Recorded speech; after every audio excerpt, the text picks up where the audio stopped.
Jharkhand special के इस series में हमने पिछले दिनों झारखंड का जो भूगोल है उसको शुरुआत की थी। आज हम लोग इस झारखंड के भूगोल में हम लोग झारखंड की मिट्टी के बारे में पढ़ेंगे। इस वीडियो में हम लोग चर्चा करेंगे कि मिट्टी क्या, मृदा क्या होता है, मृदा को प्रभावित करने वाले यानी कि मृदा को बनाने वाले कारक क्या है, उनकी चर्चा करेंगे और फिर जानेंगे कि झारखंड में किन प्रकार की मृदाएँ पाई जाती है, उनके प्रकार, उनके गुण और साथ साथ उनका जो विस्तार है, झारखंड में पाए जाने वाली मृदाओं का विस्तार, उसको हम लोग पढ़ेंगे।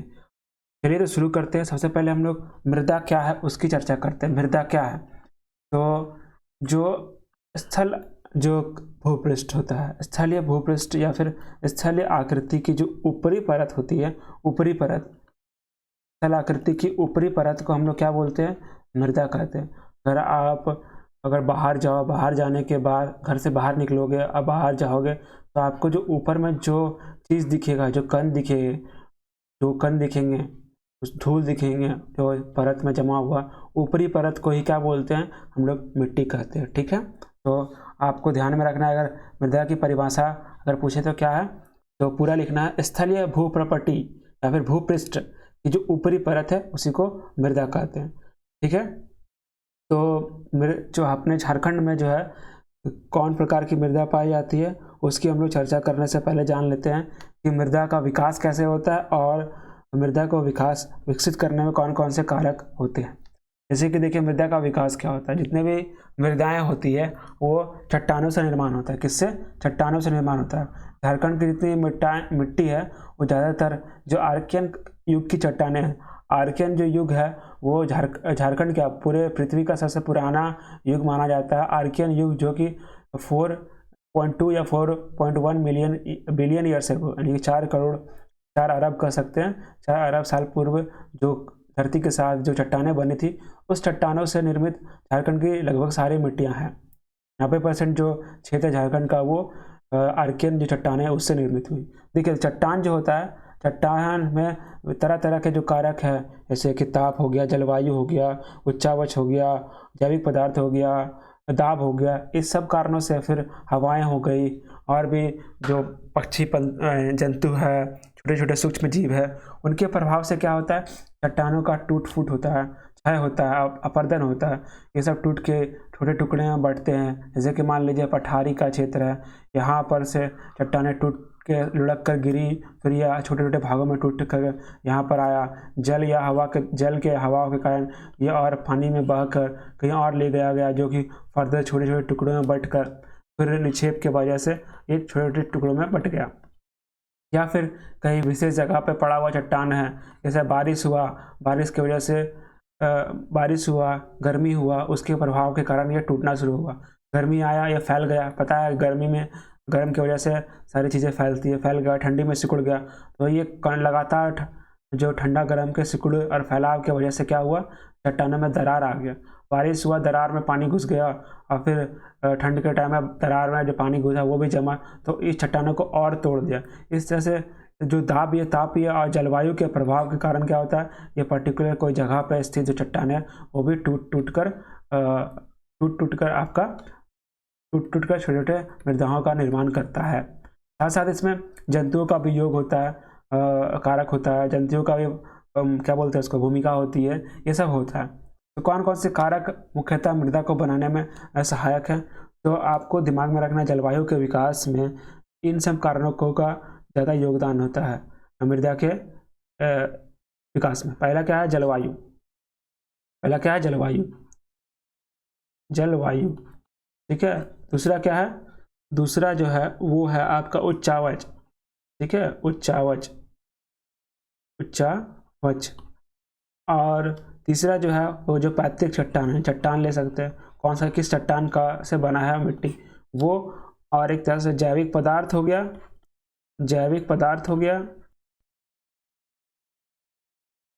और आपका समय हो गया। ये जो आपके 5 कारक दिख रहे हैं, मुख्यतः इन 5 कारकों के कारण झारखंड की मिट्टियों को अलग अलग जो वर्ग है उसमें विभाजित किया गया। कौन कौन से कारक है जिसके वजह से झारखंड की मिट्टियों का जो विभाजन देखने को मिलता है? जलवायु की वजह से, उच्चावच की वजह से, चट्टान कौन सी चट्टान पाई जाती है उसकी वजह से, जैविक पदार्थ और समय के कारण तरह तरह के की जो मृदा के प्रकार है झारखंड में देखने को मिलती है। झारखंड में जो मृदाएं के प्रकार है उसको जानने से पहले ये हम लोग थोड़ा सा जलवायु, उच्चावा, चट्टान, जैविक पदार्थ और समय जो झारखंड के संदर्भ में उसको जान लेते हैं। तो झारखंड का जलवायु कैसा है, पिछले जलवायु के लेक्चर में पढ़ा था हमने कि झारखंड का जो जलवायु कैसा है, उष्णकटिबंधीय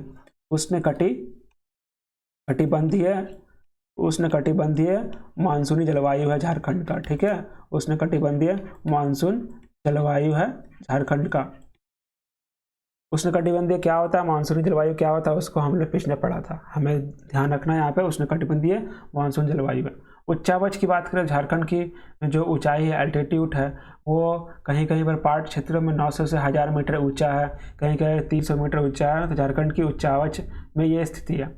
चट्टानों की बात करें तो झारखंड में चट्टानें जो है आर्कियन से लेकर नवीन जलोढ़ चट्टानें तक पाई जाती है। आर्कियन की चट्टानें अपने पूरे 90% क्षेत्र में पाई जाती है। धारवाड़ की चट्टानें, विंध्यान रेंज की चट्टानें, और भी जो चट्टानें होती है, गोंडवाना की चट्टानें, वो सारा, फिर डेक्कन ट्रैप जो राजमहल पहाड़ियों के पास है, ये सब चट्टानें जो है अपने झारखंड में पाई जाती है। जैविक पदार्थ जो होते हैं वो सब जो पेड़ पौधे हो गए, उन सब का भी इसमें योगदान होता है। समय अंतराल की बात करें तो झारखंड में चट्टानें जो है वो पुराने समय के चट्टानें हैं, तो बहुत सारे काफ़ी समय के दबाव और प्रभाव के कारण यहाँ की मिट्टियाँ का जो गुण होता है काफ़ी बढ़िया है। तो चलिए हम लोग जानते हैं झारखंड की जो मिट्टियाँ कितने प्रकार में हैं, कितनी तरह की झारखंड में मिट्टियाँ पाई जाती है। तो कुल जो है झारखंड में 6 तरह की मिट्टियाँ हमें देखने को मिलता है।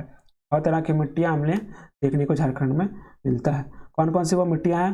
पहला मिट्टी जो है झारखंड में देखने को मिलता है हमें, वो है आपका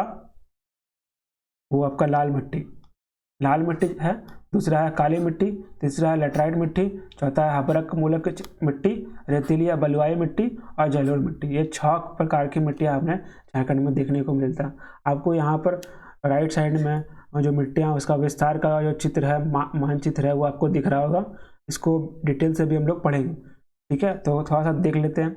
लाल मिट्टियाँ जो है अपने झारखंड की जो प्रमुख मिट्टी के रूप में माना जाता है। 90% जो क्षेत्र है अपने झारखंड का वो लाल मिट्टियों से ही पड़ा हुआ है, लाल मिट्टी से ही घिरा हुआ है। ठीक है, झारखंड में 90% क्षेत्र में कौन सी मिट्टी पाई जाती है? प्रश्न पूछ सकता है कि झारखंड में सर्वाधिक पाई जाने वाली मिट्टी का नाम क्या है, यानी ऐसा कौन सा मिट्टी है जिसमें झारखंड में सबसे अधिक पाई जाती है? तो लाल मिट्टी झारखंड में सबसे अधिक पाई जाती है। ठीक है, ध्यान में रखना।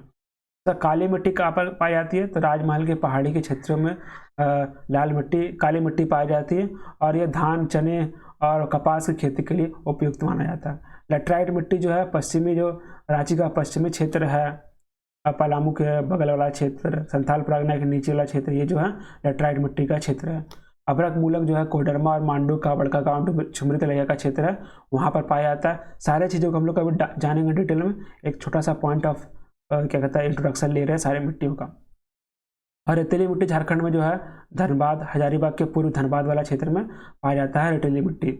और जलोढ़ मिट्टी जो है वो संथाल परगना के उत्तरी मुहाने पे पाया जाता है। जलोढ़ मिट्टी संथाल परगना के उत्तरी मुहाने पे जलोढ़ मिट्टी पाई जाती है, जो कि धान और गेहूं खेती के लिए उपयुक्त है। चलिए हम लोग आगे बढ़ते हैं, जिसमें जितनी मिट्टियाँ हैं उनका विस्तार बढ़िया से जानेंगे और जानेंगे कौन सी जो चीज़ें हैं उसमें ज़्यादा मात्रा में पाई जाती है, कम मात्रा में पाई जाती है, जो पौधे और प्लांट को उगाने के, पौधे और पेड़ों को उगाने के लिए उपयुक्त होता है। साथ ही साथ यहाँ पर जो क्या बोलते हैं उसको, कौन सी अनाजें उगाई जाती है उनको हम लोग पढ़ेंगे। चलिए सबसे पहले शुरू करते हैं। एक बार थोड़ा सा मैप में आप देख लीजिए, सबका विस्तार देख लीजिए। लाल मिट्टी का आपको विस्तार दिख रहा होगा। गढ़वा, पलामू, लातेहार, चतरा, हजारीबाग, गिरिडीह, देवघर, जामताड़ा, गोड्डा, ये सब क्षेत्रों में लाल मिट्टियों का विस्तार है, जो लगभग 90% देखने को मिलता है। लेटराइट मिट्टी आपको दिख रहा होगा, ये डार्क ब्राउन कलर का, लोहरदगा, गुमला और यहाँ पर पाकुड़ और साहिबगंज वाला क्षेत्र में लेटराइट मिट्टी पाई जाती है। रेतीली मिट्टी आपको दिख रहा होगा, दामोदर जो घाटी है, जो कि रामगढ़, बोकारो, धनबाद के आसपास वाला क्षेत्र है, यहाँ पर आपको रेतीली मिट्टी दिख रही होगी। और काली मिट्टी जो है झारखंड में जो दुमका और गोड्डा राजमहल की पहाड़ी है, वहाँ पर काली मिट्टी पाई जाती है। जलोढ़ मिट्टी आपको ये साहिबगंज और पाकुड़, जहाँ पर गंगा, इसके ऊपर से गंगा गुजरती है, तो इस जगह पे आपको जलोढ़ मिट्टी का विस्तार देखने को मिलेगा। अभ्रक मूलक मिट्टी जो है, अभ्रक मूलक मिट्टी पेटी पर पाई जाती है, जो कोडरमा हजारीबाग का पेटी है, यहाँ पर अभ्रक मूलक की मिट्टी पाई जाती है। ये जो मैप है आपको दिमाग में रखना है। अगर ये मैप ध्यान में रहेगा तो आपसे अगर प्रश्न पूछा जाएगा कि कौन सा मिट्टी कहाँ पाई जाती है, तो इस मैप के थ्रू आप आराम से ये कर सकते हो, रिमाइंड कर सकते हो, प्रश्न का उत्तर दे सकते हो कि कौन सी मिट्टी कहाँ पर पाई जाती है। चलिए आगे बढ़ते हैं। हम लोग लाल मिट्टी को पढ़ते हैं। तो लाल मिट्टी जैसा कि बताया गया है, ये 90% राज्य के 90% भूभाग में लाल मिट्टी पाई जाती है। ध्यान रखना लाल मिट्टी के बारे में। उसका इस मिट्टी का निर्माण कैसे हुआ, तो जो आर्कियन काल की जो चट्टानें हैं, आर्कियन काल की चट्टानें हैं, उसी से इसका निर्माण हुआ, जो कि ग्रेनाइट और नीस की चट्टानें, ग्रेनाइट और नीस है पूरी तरह से इस क्षेत्र में। उसके बाद जो ये पूर्णतः विकसित चट्टानें, क्योंकि ये आर्कियन काल की चट्टानें हैं, इस वजह से इस जो मिट्टी यहाँ पर जो है वो पूरी तरह से विकसित मृदा है, और यहाँ पर मृदा अपरदन का बहुत ज़्यादा प्रभाव देखने को मिला है। और अगर इस मिट्टी की बात करें, इस मिट्टी में क्या चीज़ जो धातु की जो आपको ज़्यादा मात्रा में देखने को मिलता है या अधिकता दिखती है, तो पोटास जो है, पोटास के अंश जो ज़्यादा मात्रा में देखने को मिलते हैं लाल मिट्टी में।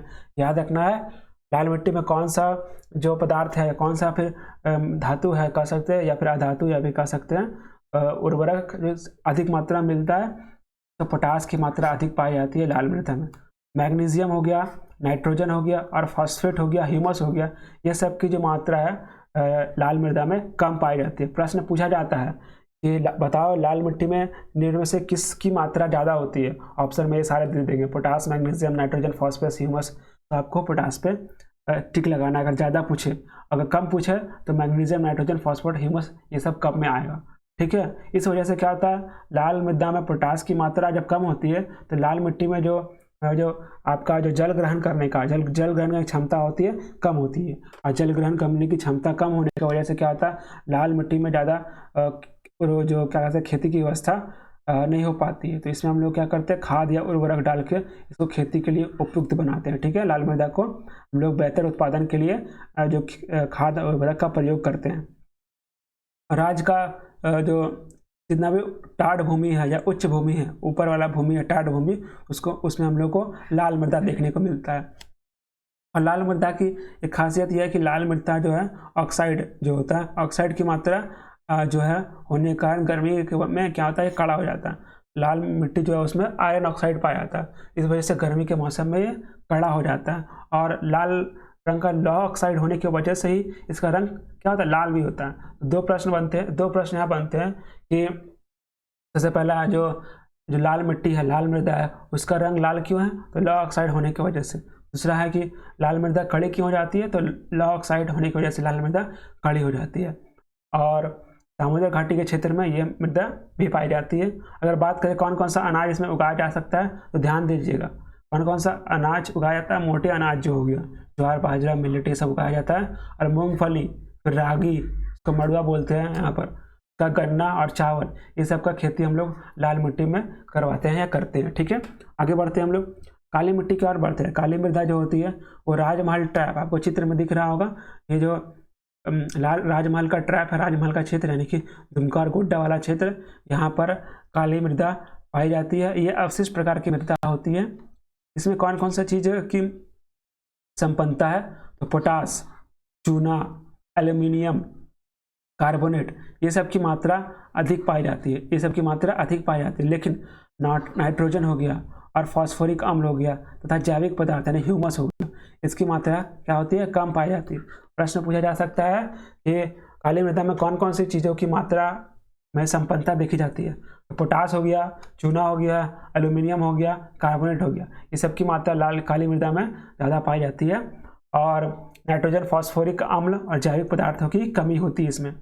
ये जो होता है मृदा क्ले युक्त होता है, क्ले होता है। और क्ले होने की वजह से क्या हो गया, इस क्ले का जो क्या गुण होता है कि वो कण जो होते हैं, ऐसे कण होते हैं जिसमें कण को इस तरह से कण उसके होते हैं ना, इसमें जल संग्रहण करने की क्षमता अधिक होती है, यानी ज़्यादा मात्रा में ये पानी को ग्रहण करके रखता है, और इस वजह से इसमें जल ग्रहण करने की क्षमता अधिक होती है। इस वजह से क्या होता है, आर्द्र मौसम, ठंड, जब नमी वाले मौसम होता है उसमें काली मृदा क्या होता है, चिपचिपी हो जाती है।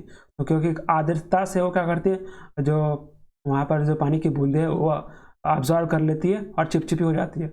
और जब शुष्क मौसम आता है, जब आर्द्र कम होता है, उस समय क्या होता है, आर्द्र कम होने की वजह से आर्द्र कम होने की वजह से पानी ना होने की वजह से ये जो मिट्टियाँ होती है सिकुड़ जाती है और दरारों का विकास हो जाता है। ठीक है, तो पूछेगा कि कौन सी मिट्टी जो है आर्द्र मौसम में चिपचिपी और शुष्क मौसम में दरारों का निर्माण कर देती है, तो काली मिट्टी में ऐसा होता है। क्यों होता है, क्योंकि काली मिट्टी में क्ले पाया जाता है। ठीक है, क्ले पाया जाता है।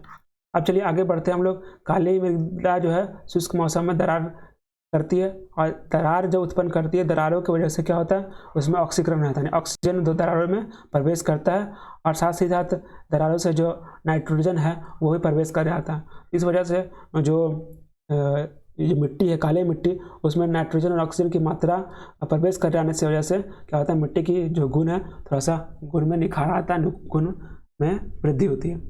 अब चलिए हम लोग बात करते हैं लैटराइट मृदा। लैटराइट मृदा, इसकी बात करते हैं। लैटराइट मृदा जो है हम लोग किस चीज़ के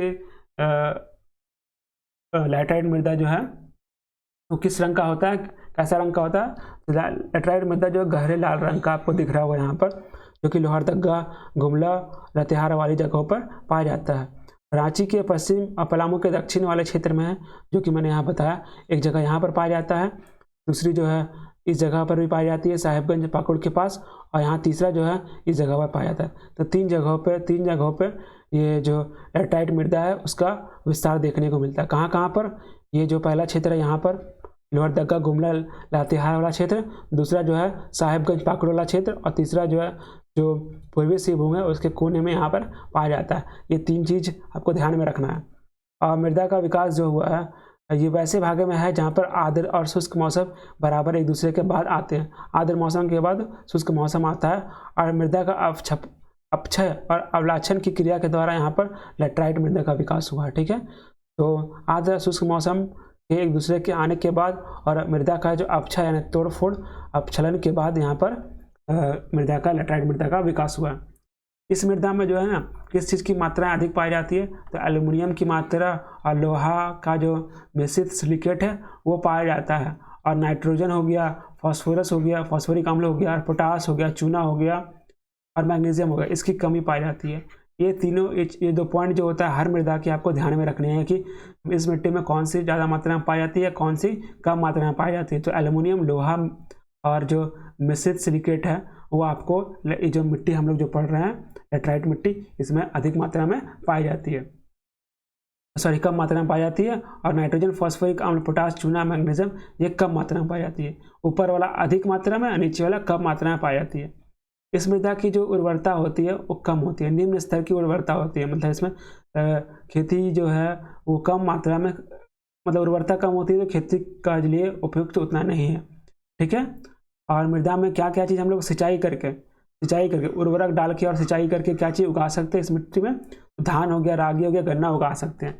अगर कोई भी कृषि के उपयुक्त नहीं है मिट्टी, इसका कहने का मतलब ये नहीं कि वहाँ पर हम लोग कुछ नहीं उगा सकते।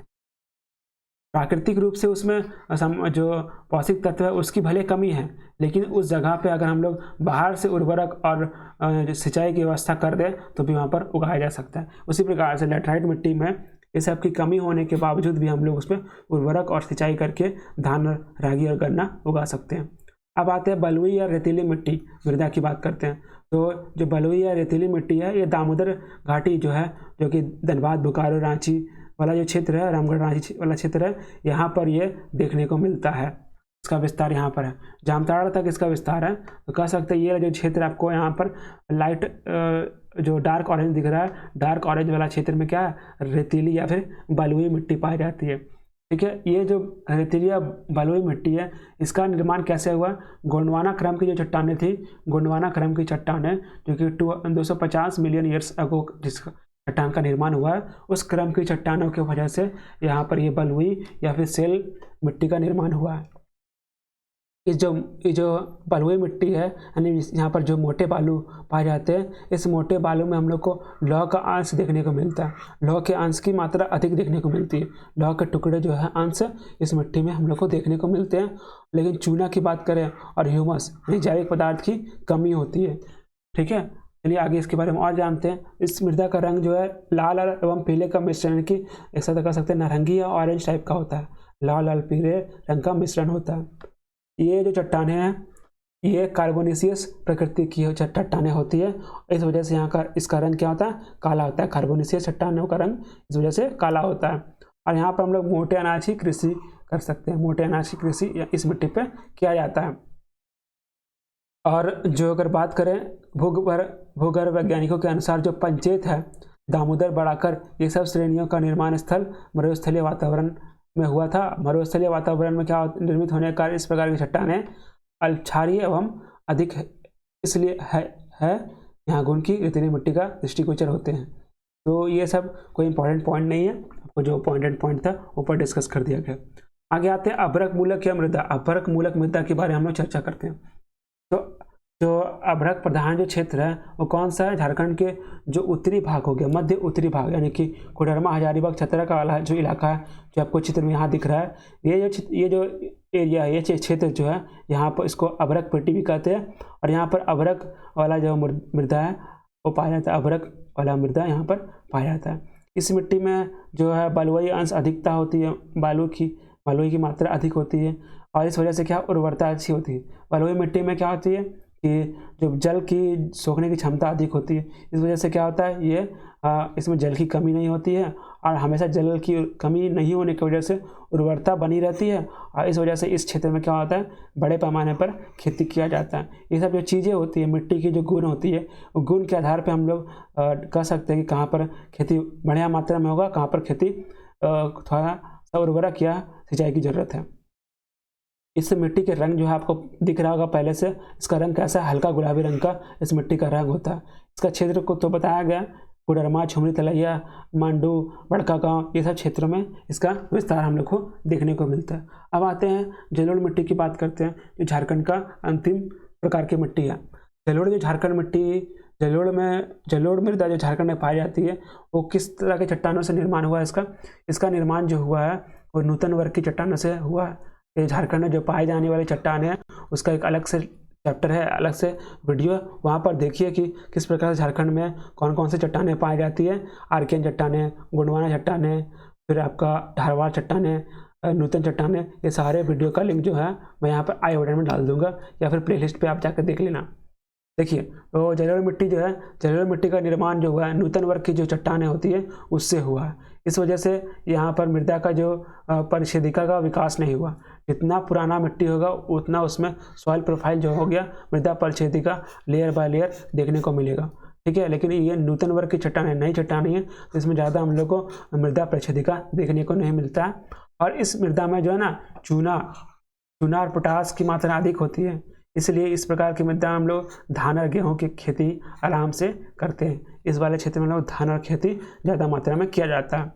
साहिबगंज, इसका जो विस्तार है आपको दिख ही रहा होगा। साहिबगंज का उत्तरी भाग जो है, उत्तरी भाग जो यहाँ गंगा के पास वाला जो इलाका है वो, और जो उत्तरी वाला भाग है, और जो पश्चिमी भाग है, उत्तर पश्चिमी भाग, यहाँ पर जलोढ़ या यहाँ पर बांगर पाया जाता है, बांगर, ठीक है, बांगर मिट्टी पाई जाती है। ये जलोढ़ मृदा की ही प्रकार होती है बांगर मिट्टी। जबकि पूर्वी भाग या पाकड़ वाला भाग हो गया, यहाँ पर नवीन जलोढ़ या खादर मिट्टी पाई जाती है, ठीक है। ये बांगर क्या होता है, पुरानी जलोढ़ मिट्टी होती है, और जो खादर जो होता है नई जलोढ़ मिट्टी होती है, ठीक है। तो प्रश्न बनता है कि झारखंड में खादर मिट्टी कहाँ पाई जाती है? तो पाकड़ वाला क्षेत्र जो हो गया, पूर्वी भाग हो गया पाकड़ वाला क्षेत्र, यहाँ पर आपको कौन सा मिट्टी, तो खादर मिट्टी पाई जाती है, खादर, ठीक है। खादर क्या है, पुरानी जलोढ़ मिट्टी को खादर बोलते हैं, नई जलोढ़ मिट्टी को खादर बोलते हैं, और पुरानी जलोढ़ मिट्टी को बांगर बोलते हैं। झारखंड में बांगर कहाँ पाया जाता है? साहिबगंज इलाका में बांगर मिट्टी पाया जाता है, और खादर मिट्टी पाकड़ वाला क्षेत्र में पाया जाता है। जलोढ़ मिट्टी जो होता है संसार का सबसे उपजाऊ मिट्टी माना जाता है, ठीक है। और इसलिए क्योंकि इस मिट्टी में जो है नाइट्रोजन की जो मात्रा होती है, समय समय पर आराम से नाइट्रोजन इसमें वो जो नाइट्रोजन जो उपयोग है समय समय पर दिया जाता है उत्पादन बेहतर करने के लिए। और नाइट्रोजन की उर्वरक का हम लोग उपयोग करके इसमें समय समय पर डालकर इसमें हर तरह प्रकार की खेती हम लोग कर सकते हैं, और पहले से ये उपजाऊ मिट्टी भी होती है। तो इस प्रकार से हम लोगों ने झारखंड में जो पाए जाने वाली जितनी मृदा के प्रकार है उसको हम लोगों ने पढ़ा। अब हम लोग झारखंड में जो मिट्टी पाई जाती है, मृदा पाई जाती है, और वहाँ के जो भूमि स्थान है उनके कुछ नाम जो है स्थानीय नाम वो से जाना जाता है। तो उस तरह के स्थानीय नामों को हम लोग थोड़ा सा जान लेते हैं। तो झारखंड में जो मृदा है, एक पंकीली मृदा होती है, उसको हम पंकीली जो मृदा होती है उसको नगरा, चीटा, केवाल, कुबरा, हासा, हलमाद, ये सब स्थानीय नाम से जानते हैं पंकीली मृदा को झारखंड में। तो बलुई दोमट मृदा जो होती है उसको जरिया, गिटल, हसा, बाला, गोरिस, ये सब नामों से जानते हैं। तो दोमट मृदा जो होती है वो बाल सुंदर, खिरसी, चरखा, लोबो और आहासा ये सब नामों से जानते हैं। तो प्रश्न बन सकता है ये खिरसी क्या है? तो खिरसी जो है झारखंड में पाए जाने वाली दोमट मृदा की स्थानीय नाम है। उसके प्रकार उसी बाद झारखंड में जो ऊंची भूमि होती है, ऊंची भूमि जिसको सामान्यतः टांड कहते हैं झारखंड में, उसका दूसरा नाम है क्या? भारी, भिटा, बहरसी, दिहारी, ये सब झारखंड में स्थानीय नाम है टांड क्षेत्र के। उसका नीचे जो भूमि उसको दोन बोलते हैं, जैसे देहरादून हो गया, नीचे वाली जमीन को दोन बोलते हैं। तो उसका नाम क्या है? उसका नाम झारखंड में चौरा बोलते हैं। दोनों वाला क्षेत्र को चौरा, बहियार, घोघरा, जा, गढ़ा, कनारी, ये सब जो है स्थानीय नाम है झारखंड में पाए जाने वाली भूमि का। इस प्रकार से हमने आज जो है झारखंड में जो की मृदा है उसको समाप्त किया। हमने लाल मृदा, काली मृदा, लैटराइट मृदा, बलुई मृदा, अभ्रक मूलक मृदा और जलोढ़ मृदा को पढ़ा। इसमें हम लोग जाना कि इसकी गुण क्या है और इसमें किस प्रकार की जो लवण है या खनिज है या फिर कह सकते हैं पोषक तत्व की मात्रा अधिक है, कम है, और कौन से प्रकार के अनाज के लिए ये उपयुक्त है। ठीक है, अगर इसके अलावा भी आपको कोई डाउट है या फिर कोई टॉपिक पे आपको वीडियो चाहिए, कमेंट में लिख के ज़रूर बताएं। और मुझसे इंस्टाग्राम पर जुड़ने के लिए इंस्टाग्राम के इस आईडी को फॉलो करें, ट्विटर के इस आईडी को फॉलो करें, और जो टेलीग्राम के इस लिंक को ज़रूर से ज़रूर ज्वाइन करें, जहाँ पर मैं कंटिन्यू वीडियो के लिंक, PDF और इम्पॉर्टेंट जो फैक्ट है उसको डालता हूँ, जो आपके एग्जाम पॉइंट ऑफ व्यू से काफ़ी इंपॉर्टेंट होता है। तो थैंक यू दोस्तों, हैव अ नाइस डे, जय हिंद।